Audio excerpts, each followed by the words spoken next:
Halo, assalamualaikum warahmatullahi wabarakatuh guys. Ya, buat teman-teman yang sedang atau akan mengikuti psikotes, persiapkan diri ya, persiapkan diri mulai dari hal-hal yang kemarin kita spill di Google, di YouTube, di IG, dan di TikTok tentunya, ya kan? Hal-hal kayak gitu tuh insya Allah muncul, namun dengan versi yang berbeda. Setidaknya kamu udah tahu jalannya. Kalau gue dulu nggak tahu jalannya kemana. Yang penting mempersiapkan diri yang terbagus, yang terbaik dari diri kita. Mulai dari menggambar, latihan, entah itu warteg, entah itu menggambar pohon, entah itu menggambar orang, gue latihan terus terang. Karena gue tuh bukan tipikal atau turunan seni, nggak ada turunan seni gue di sini. Jadi mau nggak mau latihan dong. Kemudian untuk pengetahuan mulai dari matematika dasar, ilmu yang lain, terus terang gue juga sering-sering baca ya. Karena dengan membaca kita jadi banyak tahu lah. Setidaknya kamu mengupgrade diri sih, nggak ada salahnya sih. Kemudian untuk Pauli nih yang paling keren ya, Pauli. Pauli tuh ngisinya dari atas ke bawah, saya ingat gue. Dari dulu emang pakai Pauli, setahu gue. Maaf kalau salah. Jadi ngisinya dari atas ke bawah. Kalau ada yang bertanya, Kak ini garisnya gimana membentuk grafik atau apa? Gue tuh dulu nggak fokus ke arah situ guys. Gue dulu fokusnya ke gimana caranya gue ngerjain ini dengan benar dan dengan cepat, gimana caranya. Nah itu fokusnya ke situ. Jadi gue ngemikirin grafik apa-apa. Karena ada yang mikir grafik ini gitu, wah gue nggak nyaranin ke arah situ sih. Pokoknya kalau lu jawabnya ngasal, lah. Yang penting gue nambah, setelah jawabannya nggak bakal dicek ini, wah tidak menyarankan ya. Kita akan kupas beberapa tips untuk menghadapi wawancara sambil menyelam ya. Kita lanjut ke wawancara biar agak sedikit loncat dikit biar sepanengnya nambah. Kalau lu sepanengnya cuma psikotes doang kan gak asik. Kalau ditambahin sama wawancara sekalian biar sepanengnya nambah kan asik nih kan.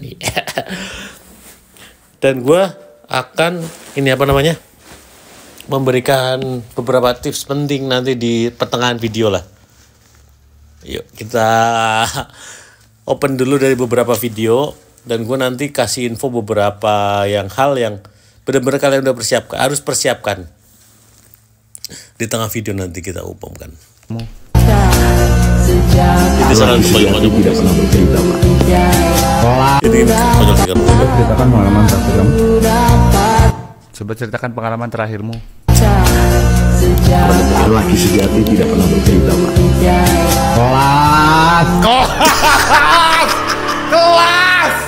Kelas. Wah, anak-anak zaman sekarang muntah kata-kata itu. Menyala Bang. Berlebihan seriusan. Kita lihat kolom komentar gimana. Laki-laki kita bercerita ya deh, kamu juga tidak menerima orang baru. Mohon maaf tuh. Ini cuma buat guyonan, persiapan aja. Oke, next. Coba perkenalkan diri kamu. Ya. Nama saya Vina. Ini ada beberapa situasi yang kemungkinan. Kalau disuruh perkenalan diri, coba pakai teknik kini, dulu dan nanti. Biar jawabannya bisa bikin kamu lolos wawancara kerja. Caranya, simak ya. Jelasin kamu sekarang sibuk apa. Simak, oke? Simak. Dipahami, dimengerti, kalau perlu ditulis. Oke? Terus dulu pernah ngapain, sama apa aspirasi karir kamu mendatang. Contohnya, coba perkenalkan diri kamu. Perkenalkan Bu, nama saya Vina. Oke, nama. Terus lulus dari mana, jurusan apa? Lulus dari Universitas A, jurusan B yang memiliki ketertarikan bekerja di bidang C. Nah, nanti ketertarikan di bidang apa kamu tuh? Berarti kamu ketertarikan di bidang intelijen. Keren tuh ngomong aja langsung. Ikutsertaan saya dalam organisasi ketika kuliah membuat saya mampu untuk mempelajari bidang C lebih dalam. Di organisasi saya diamanahkan. Gimana kalau kamu kalau mohon maaf lah ya, kalau lulusan SMA terus nggak ikut organisasi, terus gimana jawabnya? Apa adanya aja. Jadi kalau gue sih dulu jawabnya sesuai dengan ini sih. Sesuai apa yang ditanyakan, jadi nggak sedetail ini juga sih. Ini keren, kalau ini udah expert banget sih ya. Untuk bisa koordinir beberapa tim dan ngebuat kegiatan X, Y, dan Z. Selain itu, saya juga suka ngikut kegiatan lain seperti volunteer hingga seminar yang terkait dengan bidang C. Pengalaman ini bisa membuat saya menguasai beberapa keterampilan seperti E, F, dan G. Keinginan kuat saya untuk belajar dan bekerja sama dalam tim Saya rasa membuat saya jadi salah satu kandidat yang pas untuk mengisi posisi ini. Follow Vina Mulyana untuk Nah, contekan boleh nih, silakan di follow mbak ini. interview lainnya. Silakan. Coba Ya, ini larinya ke perkenalan diri karena ditanyain gak sih Kak untuk kayak gini? Pas ya kemungkinan ditanyain lah karena kan pewawancara itu sudah memiliki beberapa pertanyaan mungkin yang memang dia tuh udah biasa mempertanyakan hal seperti ini. Dan apa aja sih Kak yang harus benar-benar dijaga? Yang paling penting itu skill, knowledge, apalagi ke attitude ya. Attitude itu harus benar-benar dijaga. Jangan sok-sokan loh. Jangan sok kamu merasa kamu tuh ganteng, jadi kamu tuh wajib bilang enggak. Tapi artinya percaya diri tanpa menimbulkan kesombongan. Weh, gimana caranya nggak tahu? Silakan tanyakan pada dirimu sendiri. Apa kelebihan dan kekurangan kamu? Nih, ada pertanyaan apa kelebihan dan kekurangan kamu? Nah, kamu akan jawab apa? Ini salah satu salah satu opsi yang bisa kamu pilih,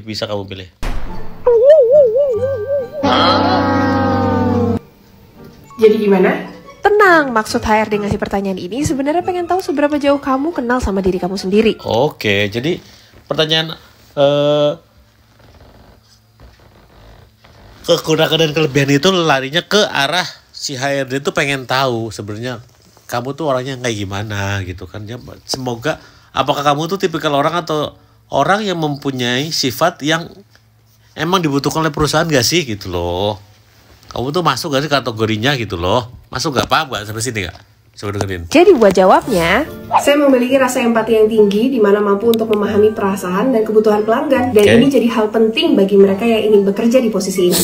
Kalau kekurangan? untuk ini coba jawab jujur sambil menjelaskan apa yang kamu lakukan untuk ngatasin kekurangan tersebut. Nah, jadi ketika kamu ditanya kekurangan, lu tuh harus jawab jujur. Nah, tapi selain kamu jawab jujur, kamu tuh harus ngasih tahu bahwasanya gimana sih cara mengatasi itu. Selama ini lu tuh ngatasinya gimana? Saya rasa kemampuan saya untuk bisa memberikan jawaban instan kepada pelanggan adalah satu hal yang harus ditingkatkan. Tapi dengan komitmen untuk terus beradaptasi, saya yakin hal ini bisa diatasi dan mampu untuk terus bisa memberikan pelayanan terbaik bagi pelanggan. Apa kelebihan dan kekurangan kamu? Itu tuh bisa jadi alasan bahwasanya kalau ketika lu ditanya kelebihan, kasih contoh kasih jawaban seperti itu. Dan kalau ditanya kekurangan, jawab jujur. Namun ketika kamu menyampaikan kekurangan, mau gak mau kamu harus memberikan sebuah argumentasi di mana kamu tuh mengatasi itu gimana gitu. Cara mengatasi itu gimana. Jadi ada solusinya untuk mengatasi itu. Jadi jangan sampai kekurangan kamu menjadi hal atau poin minus yang sangat berlebihan ya. Sampai sini paham nih? Ah ya oke. Ketika lu interview ditanya mau gaji berapa, lu tembak setinggi-tingginya. Paham tuh. Jadi karena dia mungkin gak sih kan ditanya kamu mau gaji berapa? Mungkin lah, mungkin banget malah. Jawabnya gimana? Lu tembak setinggi-tingginya atau enggak? Sama aja sama bapak, gak gitu konsepnya. Ferguson, dengerin nih, bisa jadi argumentasi yang mungkin menjadi pilihanmu ketika kamu ditanya seperti itu. Langit setinggi langit gitu ya. Jadi kalau interview kerja terus ditanya gaji berapa, nih saran ya, sebagai kalau misalkan orang yang gue interview terus gue Nah, ini lebih ke saran dari pengalaman. tanya gaji berapa, gue paling suka dengar kata-kata seperti ini. Jadi gue sudah mempelajari job desk gue apa, dan gue sudah nanya atau udah survei background industri dan segala macam. Nah, ibaratnya kamu tuh pengen jadi masinis, kamu search dulu ya, survei dulu di Google, minimal googling. Atau kalau kamu punya punya teman masinis ya mau nggak mau tanya beberapa info mulai dari ya mungkin nggak ngasih nyampe angka pasti cuma perkiraan. Jadi biar kamu kalau ditanya ini bisa jawab dengan angka yang kamu tahu berdasarkan hasil survei kamu. Kira-kira dengan job desk seperti gue ini, average-nya, salary-nya adalah sekian gitu. Jadi gue expect dengan range 1 sampai misalkan 10 gitu ya. Nah gue ini ada di nomor 10 kualitas gue. Dan gue pengen expected salary gue seperti ini, setinggi ini. Nah jadi ada reason-nya, ada background-nya. Jangan tiba-tiba ketika lu interview ditanya mau gaji berapa, lu tembak setinggi-tingginya. Nah gitu, jadi konsepnya tuh lu harus riset dulu ya. Berarti mencari info dulu apa sih gaji apa gue yang pengen tuh apa gitu loh. Terus gajinya tuh apa berapa gitu. Dan itu bisa jadi pertanda bahwasanya lu tuh bener-bener ngebet pengen di situ. Lu gimana caranya? Gue tuh mampu di situ dan gue tuh akan berusaha sekuat Intinya mungkin semangat, memenuhi kualifikasi yang dibutuhkan. Langit setinggi langit gitu ya. Dan itu malah akan bikin mungkin orang yang interview lu mungkin ilfeel atau bahkan nih orang nggak ngerti job desk-nya apa, nggak ngerti background industrinya apa, nggak ngerti average salary-nya berapa. Jadi pastikan ketika dia tanya seperti itu, bilang gue udah survei, gue udah background checking, gue udah cek job desk gue, dan menurut penilaian gue dari range, misalkan contoh range-nya 10 sampai 20 juta gitu ya gajinya gitu ya. Dengan berdasarkan kemampuan gue tembak di 18 juta atau di 20 juta. Oke, itu silahkan follow di sama si Cia ini. Jadi sebelum itu lu harus search dulu lah ya. Jadi fungsi dari media sosial juga selain kamu joget-joget atau melihat yang joget-joget, mau nggak mau harus mulai dari sekarang dimanfaatkan untuk mencari job desk yang ingin kamu miliki, dan mau nggak mau tahu dulu itu tuh range-nya, angka yang kamu tahu tuh ya, angka yang pasti itu berapa sih gajinya gitu. Setidaknya kamu tuh tahu perkiraannya kalau nggak tahu angka pastinya. Jadi bisa memberikan jawaban yang enak didengar. Sampai sini paham?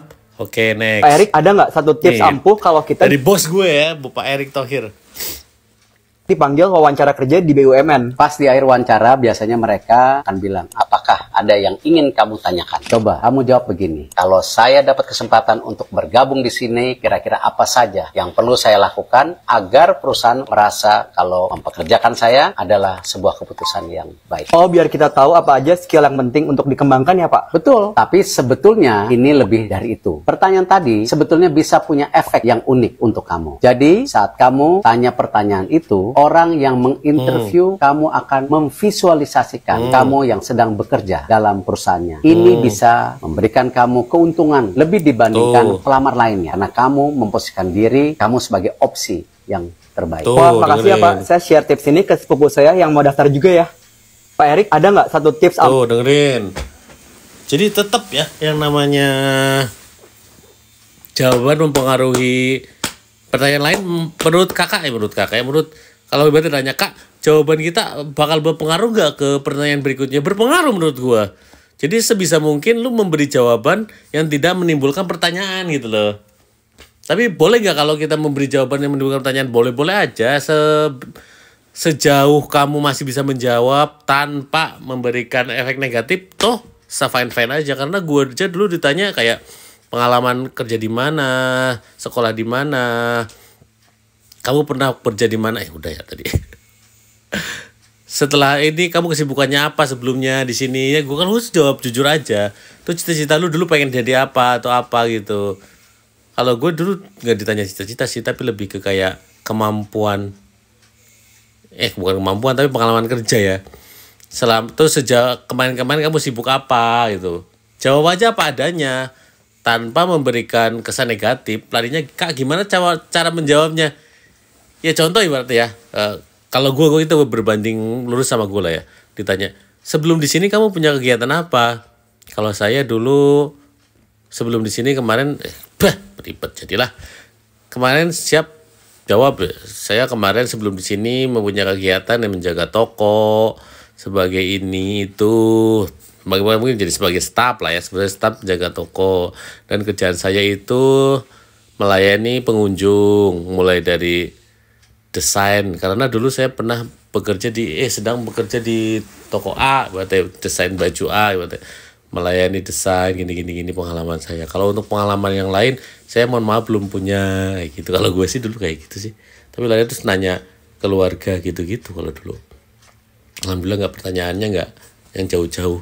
Kalau ditanya dulu, lu pernah naik kereta nggak? Sebelumnya saya belum pernah naik kereta. Saya naik kereta ini pada saat wawancara. Apa adanya banget, semua seriusan. Tapi alhamdulillah lolos. Nah, gue janji tadi mau ngomong masalah ini ya, hal-hal yang diperhatikan sebelum kita bahas pertanyaan-pertanyaan dan jawaban-jawaban. Itu yang pertama itu sikap kamu pada saat dipanggil ya guys. Pada saat dipanggil ya, siswa atas peserta atas nama Bobby, pewawancara nomor 5. Nah, setelah kamu ini apa lagi? Setelah kamu dipanggil, kamu berdiri di samping kursi. Jangan duduk sebelum diperintah duduk, kemudian ketika dipersilakan duduk, salaman dulu nggak, itu opsi terserah kamu yang mau salaman atau enggaknya. Kalau bisa sih salaman, karena kan tata kromo itu dijaga, karena itu benar-benar penting banget. Nah ketika lu narik kursi, usahakan jangan sampai bunyi, duduk harus duduk siap ya, jangan leha-leha, kaki jangan dinaikkan, oke? Usahakan jangan getar-getar. Kalau orang kakinya suka bergetar-getar, usahakan dihilangkan dulu. Kemudian Kak, boleh nggak sih pakai dasi? Boleh-boleh aja. Kalau gue sih dulu pakai dasi. Boleh nggak pakai dasi? Boleh-boleh aja. Selama itu memberikan kamu support dan tidak memberikan efek negatif, don't worry. Ya opsi-opsi aja, nggak apa-apa, pilihan kamu. Oke, next. 10 pertanyaan cerdas yang bisa kamu ajukan saat interview kerja. Oh, ini mangga. Ketika kamu interview kerja, HRD atau user bertanya, mengapa kami harus menerima kamu untuk bekerja di perusahaan ini? Nah. Karena saya orangnya bisa bekerja secara tim ataupun individu, Pak. Karena saya sangat butuh pekerjaan ini, Pak. Saya udah nganggur 1 tahun, Pak. Guys, kalau bisa hindari jawaban seperti itu ya. Nggak salah sih, cuman jawabannya itu kurang ideal atau kurang powerful. Tips menjawab pertanyaan ini adalah coba hubungkan dengan skill yang kalian kuasai, background pendidikan, atau pengalaman kalian sebelumnya. Atau kalian juga bisa hubungkan dengan kualifikasi yang mereka butuhkan. Dan kamu harus menyampaikan dengan percaya diri. Nah, supaya teman-teman lebih mudah memahaminya, saya kasih contoh ya. Terima kasih atas pertanyaannya, Pak. Posisi ini sangat relevan dengan skill yang saya miliki, sehingga saya bisa pastikan dengan skill dan pengalaman saya di bidang ini, saya bisa memberikan kontribusi yang baik untuk kemajuan perusahaan ini. Saya mudah beradaptasi dengan perubahan dan mampu mempelajari hal baru dengan cepat. Karena ketika ada hal baru, kejujuran dan kepercayaan dirian itu penting di sini. Itu udah pasti itu mah. Di luar kemampuan saya anggap itu adalah sebuah tantangan yang harus dijalani dan ini mah terlalu expert, tapi kalau kamu mampu menguasai nggak apa-apa. Terima kasih, Pak. Gimana? Coba ceritain kelebihan dan kekurangan kamu. Kekurangan saya nggak punya kelebihan, Bu. Kelebihan dan kekurangan udah tadi kita bahas ya. Kalau lu dapat kayak gini pas interview, udah pasti fix lu nggak lolos. Disclaimer ya, ini pengalaman pribadi gue sebagai recruiter ataupun sebagai job seeker. Yang pertama, durasi interview lo lebih singkat daripada apa yang sudah di set up. Misalnya, lo di set up untuk interview 30 menit sampai 45 menit bahkan 1 jam. Tapi pas interview lo hanya setengahnya, bahkan nggak nyampe. Misalnya hanya 15 menit atau 10 menit. Itu otomatis lo nggak lolos. Karena si recruiter atau interviewernya udah nggak ada ketertarikan untuk ngebahas lo atau nge-explore lo lebih dalam. Kedua, si interviewer, baik user maupun recruiter, itu nggak nanyain jadwal availability lo untuk di tahap selanjutnya. Kalimat yang paling sering dikeluarin ketika lo nggak lolos adalah, nanti kita kabarin 2 minggu lagi ya, kamu tunggu aja hasilnya. Itu ada 2 kemungkinan. Pertama, udah otomatis lo nggak lolos. Kemungkinan 2, interviewernya masih ragu sama diri lo dan butuh pembanding lain untuk melanjutkan ke tahap selanjutnya. Yang terakhir nih, kalau lo nggak ditanya expected gaji lo berapa. Nah, untuk jawab ini biasanya cukup tricky, karena jawaban lo itu menentukan lo dilanjut atau enggak. Hal tersebut. Nah, ini nih jawaban gaji tuh bersautan sama yang tadi itu ya.